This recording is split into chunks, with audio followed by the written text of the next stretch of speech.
Kenapa di antara semua yang diperintahkan, yang paling diutamakan, yang selalu disebut-sebut sebagai tiang adalah sholat? Sholat. Keren banget. Kenapa sholat? Keren banget. Jadi gini, setiap Gue malu budak, nih ngomong kayak gini. nggak apa-apa, itu bagus banget. Karena, Mas, banyak orang yang punya pertanyaan yang sama, tapi mereka nggak mau nanya. Makanya ada sebuah peribahasa Cina mengatakan, Sung Shang Sung, oh bukan. Kaget juga gue. Masih ada Cina aja nih gue lihat.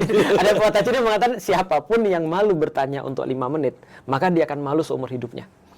Jadi kebanyakan kita tuh justru mereka bahkan nggak punya jawaban atas kenapa mereka harus bertanya. Nah, termasuk pertanyaan-pertanyaan kayak gini, ini penting banget. Kalau sederhana begini, kalau aku secara pribadi ya, setiap budak itu harus punya sesuatu yang menandakan bahwa dia itu budak. Dan bahwasanya Allah itu adalah majikan.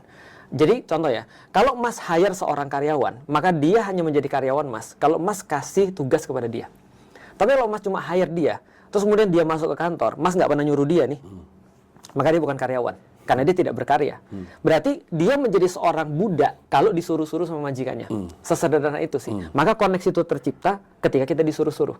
Nah, pertanyaannya adalah, sholat ini kan muncul setelah kita punya koneksi bahwa kita adalah seorang hamba. Nah, kalau ada orang yang sudah benar-benar tahu tuannya siapa, dan bahwa dia adalah seorang hamba, maka dua yang tadi sudah terpenuhi itu.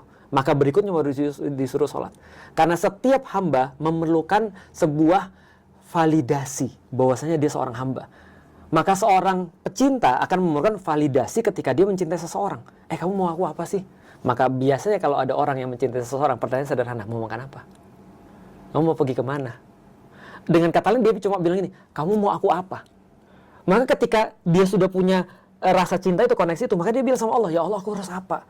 Allah bilang, koneksimu terhadap aku yang paling penting adalah sholat. Maka pertanyaannya berganti, karena kita sudah menyelesaikan kenapa, pertanyaan berganti menjadi bukan kenapa harus sholat, tapi pertanyaannya adalah bagaimana cara sholat yang menyenangkan engkau ya Allah.